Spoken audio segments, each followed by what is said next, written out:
At the beginning of July, Brazil's Ministry of Health sent out an alert saying that the country is at risk of a return of some diseases that had already been eradicated, such as measles, polio, and rubella, also known as German measles.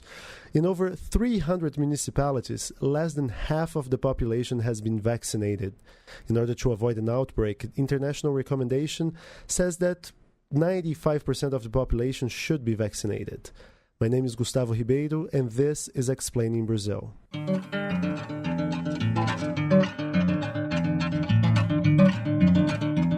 To discuss the potential comeback of measles and other diseases, we host Dr. Rosana Richtmann, an infectologist at the Emilio Ribas Institute in São Paulo. Hello, doctor. Hi. Hello.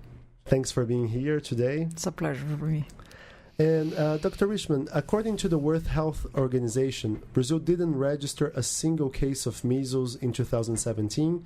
This year, though, we already have over 1,600 cases. So what's going on? Yeah, it's a very not good picture of Brazil this year. We had an outbreak without any question of measles in north part of Brazil. This outbreak is related to two parts. One is the immigration from people from Venezuela to Brazil. And in Venezuela, they still have measles cases. So people come to Brazil carrying this virus. This virus is a very contagious virus. For instance, if you have one person with this disease, it can spread for 90% of people.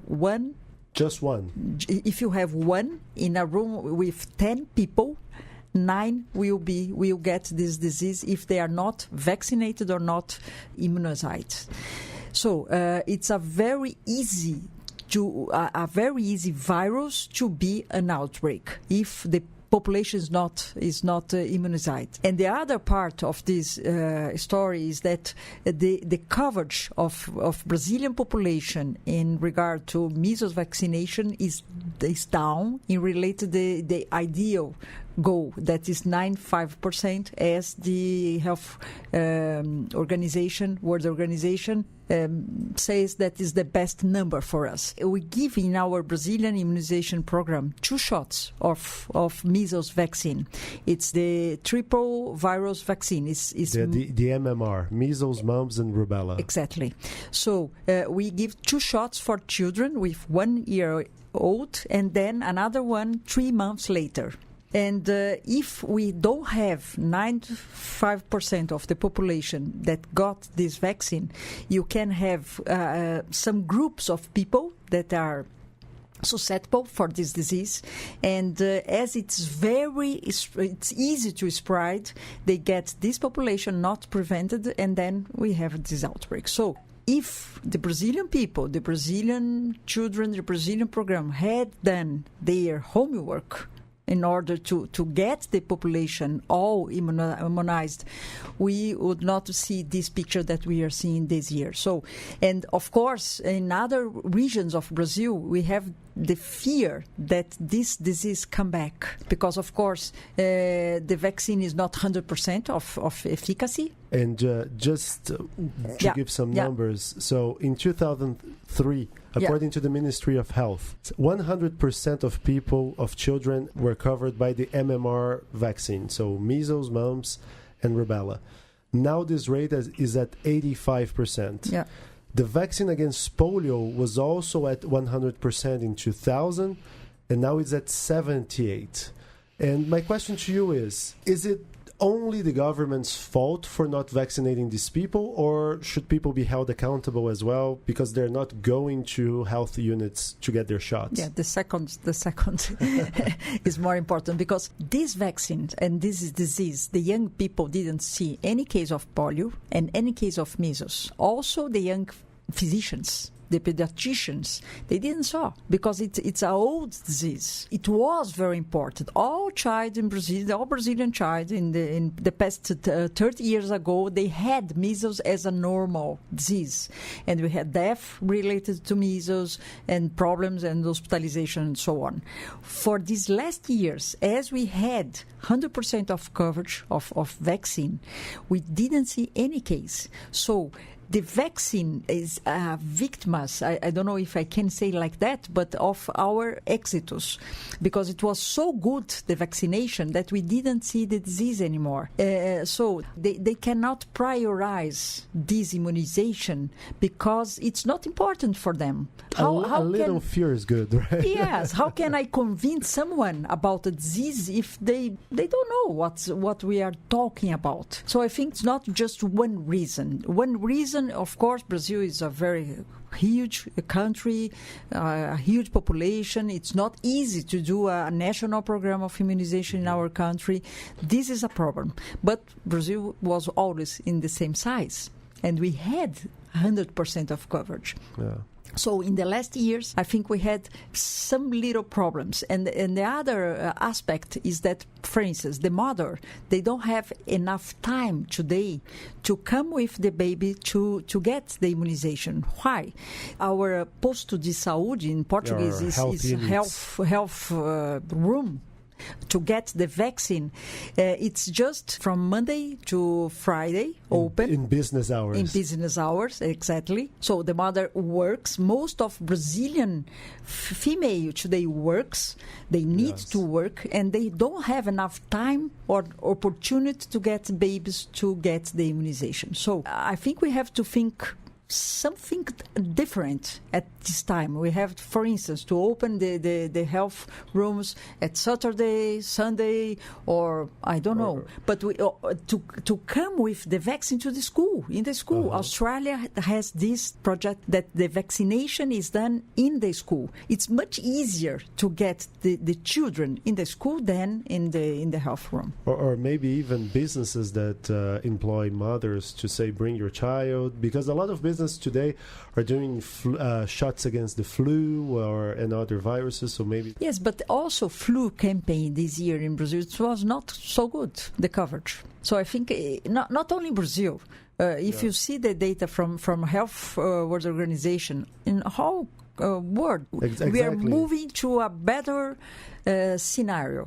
We focus on Brazil because the Brazilian reports on Brazil. Yeah. But measles cases, rubella is going up worldwide. And you know, Gustavo, here in São Paulo, we had no case of rubella congenitals because rubella is a mild disease. It's not a huge problem. But as long as you're not pregnant. Yes, exactly. So if I have a cousin who was born deaf because my aunt. So that's the example. Yeah, exactly. And in São Paulo, we had 0 case of rubella congenital last year.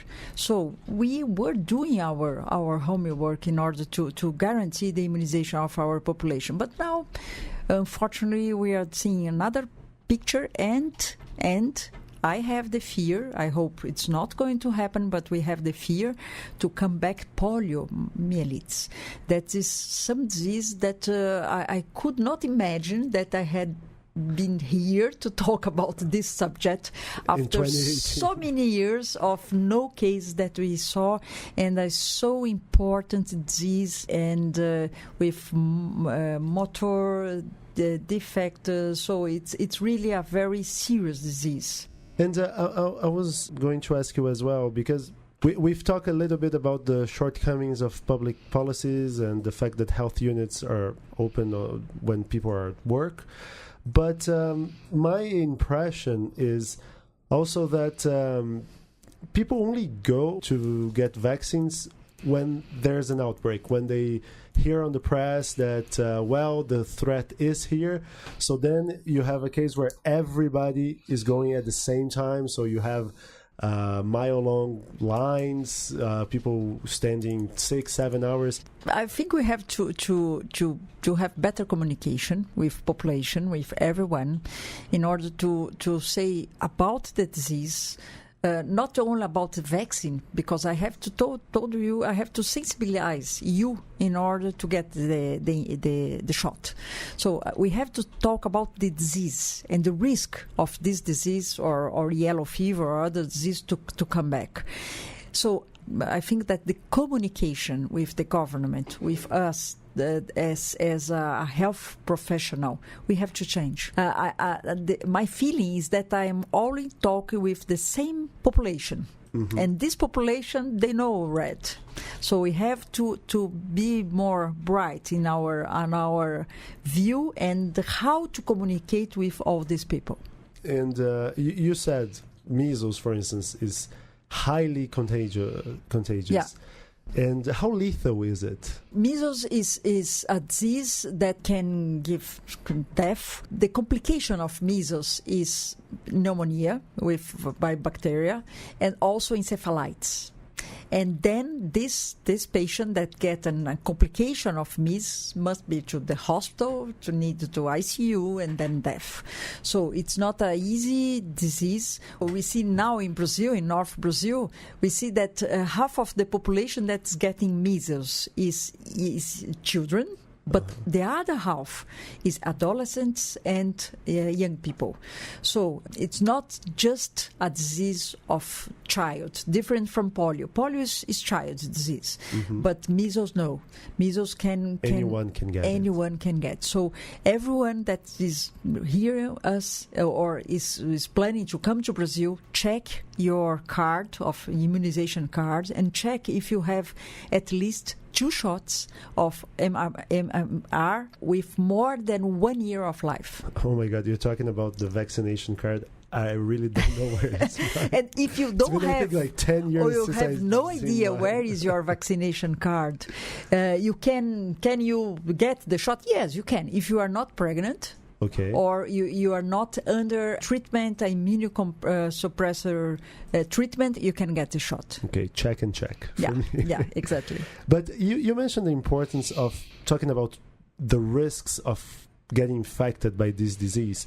And I wanted to mention also a lot of communication about the risks of getting the vaccination, a lot of misinformation, actually. Yeah. And I remember reading statements you've written about fake information, especially in 2016, because just for listeners to remember, in 2016, Brazil experienced a Zika virus outbreak, which was connected to birth defects like microcephaly.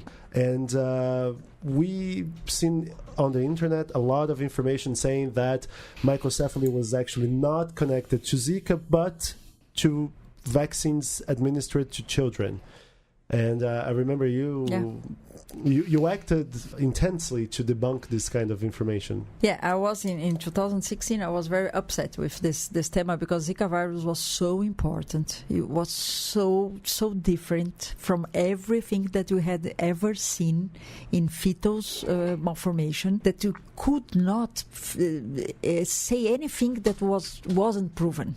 And lots of fake news. And fake news is easy to spread also. It's a misinformation. People are sensible for this disease. And of course, everyone wants to prevent this disease. And when we connect the possibility of Zika virus with immunization, it was a catastrophe because nothing was proven until today. Zika virus, we learned a lot about Zika virus. It's another disease, another virus, no relation with no vaccine.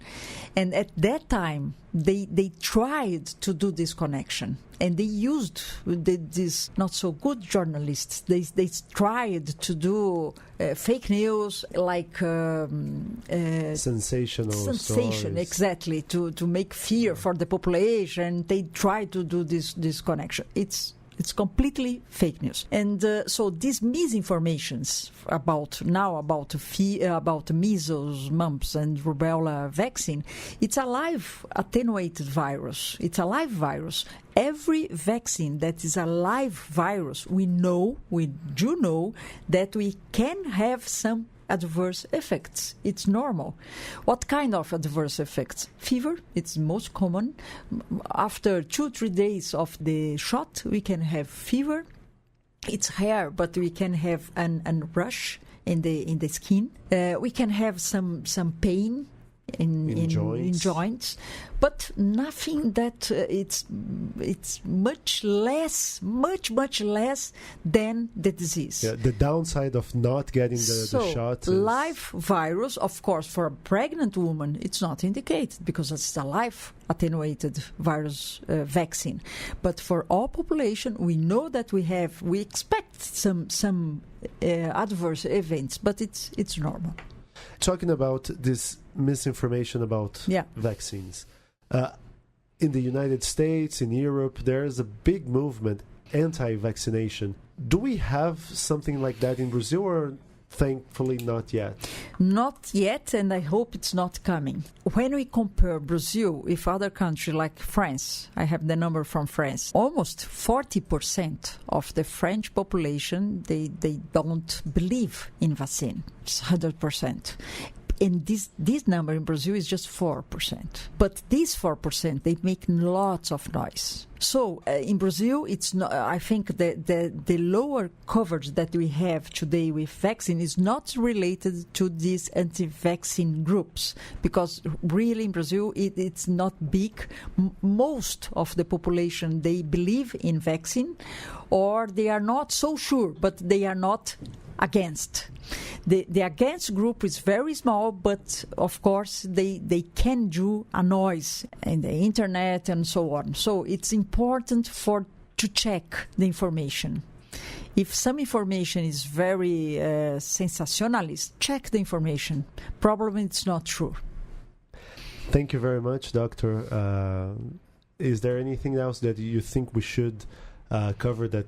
No, I think that the best thing we have to do is to inform people about what's going on, very clear what's going on, what is the risk, and how we can prevent this. I think this is the most important. Our national program of immunization in our country is really very good when we compare with other countries in America, in Europe.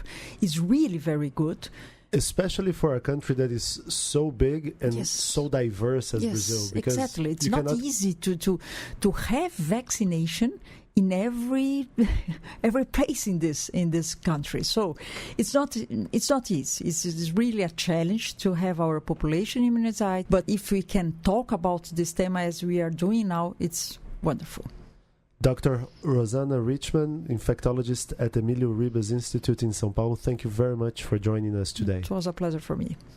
If you like this podcast, please take a look at our website. It's Brazilian.report. Every day we have new content about Brazil's politics, economics, and society. We also have exclusive newsletter services if you want to be briefed on what's going on in Brazil before starting your day. Subscribe now to our free trial and enjoy all of our content for 14 days. It's really free. You don't have to put any credit card information. You can also follow us on Facebook or Twitter. Our handle is @Brazilian Report. That's all for now. See you next week. Thank you.